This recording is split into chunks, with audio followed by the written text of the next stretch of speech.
Hi, Tucker. Hi, Tucker.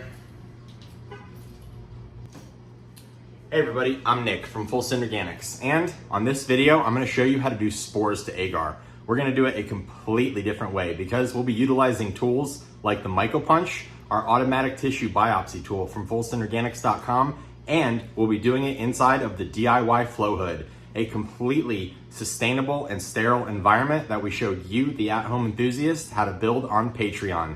Let's get to work and start punching. Clean and sterile environment is extremely important throughout the mycology process, and that goes for all levels, from making grain to doing different kinds of transfers, pretty much anything that you're gonna wanna do.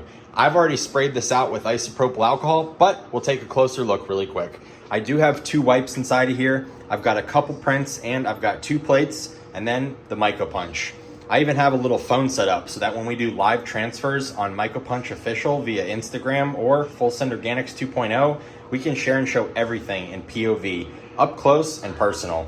Now, we have a modified window fan with multiple speeds, custom H13 HEPA filters. Yep, these are actually gonna be lab grade, and we made them just for this setup.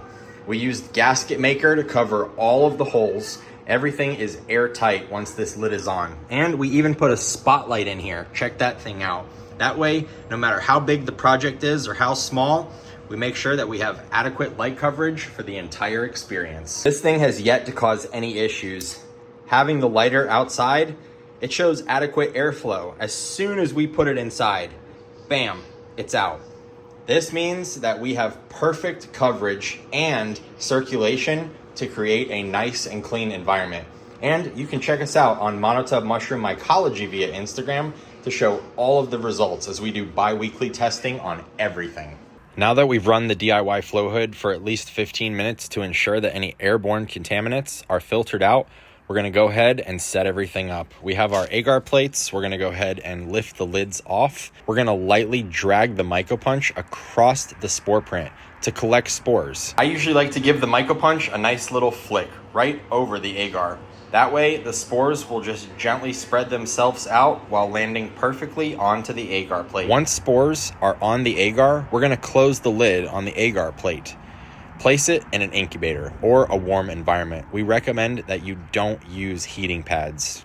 If you're in your at-home environment, the laundry room or inside of a box with the lid open works great. Ambient light at most to create success. After a few days to a few weeks, depending on the type of mycelium that you're dealing with, we can start to expect to see some growth. It should appear as fluffy white strands. We aren't going to see any kind of rhizomorphic growth until the 2nd or 3rd transfers. Keep an eye out for any contamination signs and know that even if you get them, you should continue to let things grow out because life always finds a way. And on Patreon, we'll show you how to save anything. In about a week or so, 2 weeks at most, we'll start to see mycelium thriving inside of these beautiful cups.